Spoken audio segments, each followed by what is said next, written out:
बिस्मिल्लाहिर्रहमानिर्रहीम नहमदुहु व नसल्ली अला रसूलिहिल करीम अम्मा बाद। मुहतरम नाज़रीन किराम, अस्सलामु अलैकुम व रहमतुल्लाहि व बरकातुहू। फ़ज़ाइल व मसाइल में रोज़े के मुताल्लिक़ अहकामात का सिलसिला जारी है। गुज़िश्ता हमने रोज़े की तारीफ़ और उसकी अक़साम के बारे में बात की थी। इंशाअल्लाह ताला आज हम रोज़े का हुक्म, रोज़े के वाजिब होने की शर्तें और रोज़े के सही होने की शर्तों के बारे में बात करेंगे। तो सबसे पहले बात करते हैं रोज़े के हुक्म के बारे में। तो माह रमज़ान का रोज़ा रखना फ़र्ज़ है।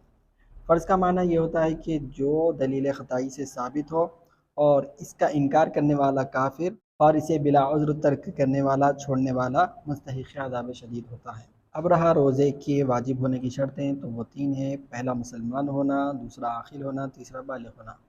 यानी अगर कोई शख्स मुसलमान है, आक़िल नहीं है, बालिग़ है यानी पागल है, तो उस पर रोज़ा फ़र्ज़ नहीं है। दूसरा शख्स मुसलमान है, आक़िल है लेकिन नाबालिग़ है, तो उस पर भी रोज़ा फ़र्ज़ नहीं है। इसी तरह कोई शख्स आक़िल है, बालिग़ है लेकिन मुसलमान नहीं है, तो उस पर भी रोज़ा रखना फ़र्ज़ नहीं है।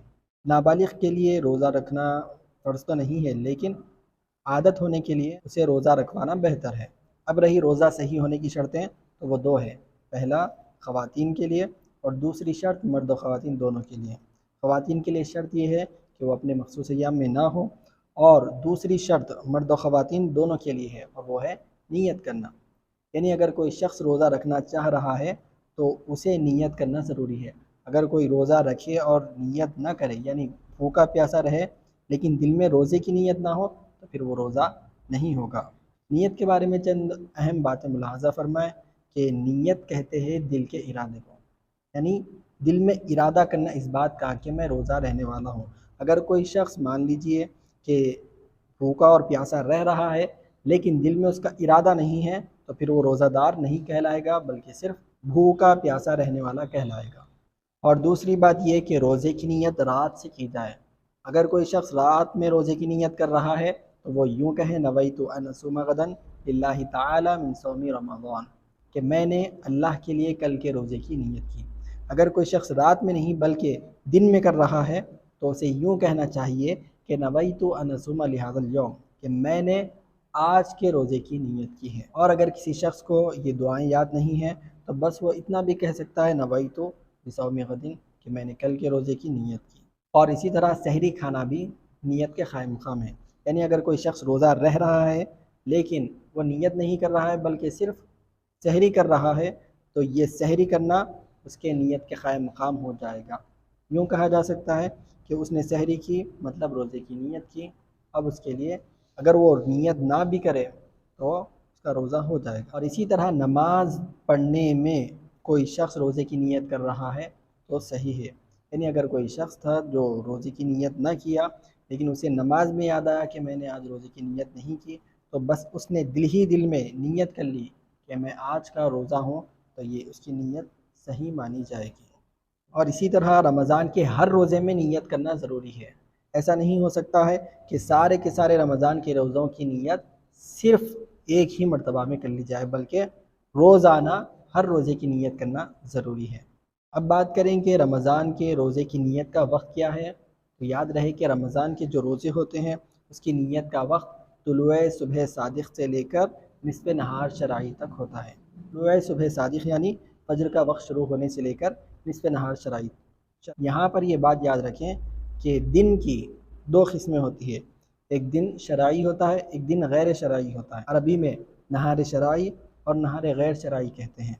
नहार शराई का मतलब ये होता है कि जिसकी इब्तिदा तुलुए सुबह सादिक़ से हो, और नहार गैर शराई उस दिन को कहते हैं जिसकी इब्तिदा तुलुए आफ़ताब से हो। दोनों में फ़र्क ये है कि नहार शराई की इब्तिदा पहले होती है और नहार गैर शराई की इब्तिदा बाद में होती है। दोनों की इब्तिदा अलग अलग औक़ात में होती है लेकिन दोनों की इंतहा एक ही वक्त में होती है, और वो है ग़ुरूब आफ़ताब। तो लिहाजा अगर कोई शख्स रोज़े की नीयत करना चाह रहा है तो निस्फ़ नहार शराई देखने के लिए सबसे पहले तुलुए सुबह सादिक़ के वक्त को देखें, उसके बाद ग़ुरूब आफ़ताब को देखें, और उन दोनों के दरमियान में जो वक्त आ रहा है वो निस्फ़ नहार शराई कहलाता है। उस वक्त तक रोज़े की नीयत की जा सकती है। इसी तरह किसी रोज़े की नीयत ग़ुरूब आफ़ताब से पहले करना सही नहीं है। यानी अगर कोई शख्स कल का रोज़ा रहने वाला है तो मगरिब के बाद नीयत करनी चाहिए। मगरिब से क़ब्ल अगर वो آنے والے روزے کی نیت کرے تو وہ اس نیت کا اعتبار نہیں ہوگا۔ اور اسی طرح نیت میں تردد نہ ہونا چاہیے، یعنی اگر کوئی شخص یہ کہہ رہا ہے کہ اگر کل گھر پر دعوت ہے تو میں روزہ نہیں، اگر دعوت نہیں ہے تو میں روزہ رکھوں گا۔ اور اسی طرح نیت کے متعلق آخری مسئلہ یہ ہے کہ روزے میں افطار کی نیت کرنے سے روزہ نہیں ٹوٹتا، یعنی اگر کوئی شخص روزہ ہے اور دعا پڑھ رہا ہے اللہم لک صمت وبک آمنت وعلیک توکلت وعلی رزقک افطرت، تو یہ زبان سے ادا کرنے پر روزہ نہیں ٹوٹے گا تا وقت یہ کہ وہ روزہ توڑنے کے لیے کچھ کھا یا پی نہ لے۔ اگر وہ کھا لے گا یا پی لے گا تو روزہ ٹوٹ جائے گا، صرف زبان سے الفاظ ادا کرنے سے روزہ نہیں ٹوٹے گا۔ تو یہ تھا روزے کا حکم، اس کے واجب ہونے کی شرطیں اور اس کے صحیح ہونے کی شرطیں جو میں نے آپ کی خدمت میں پیش کی ہے۔ اگر ان مسائل سے متعلق آپ کو کوئی بات سمجھ میں نہ آئے تو آپ بالکل کمنٹ باکس میں پوچھ سکتے ہیں، اور اس کے علاوہ بھی کوئی اور سوال ہو روزے کے متعلق تو آپ سوال کر سکتے ہیں۔ اللہ تبارک و تعالیٰ سے دعا ہے کہ اللہ تبارک و تعالیٰ سمجھنے اور عمل کرنے کی توفیق عطا فرمائے۔ وما علینا الا البلاغ وآخر دعوانا ان الحمد للہ رب العالمین۔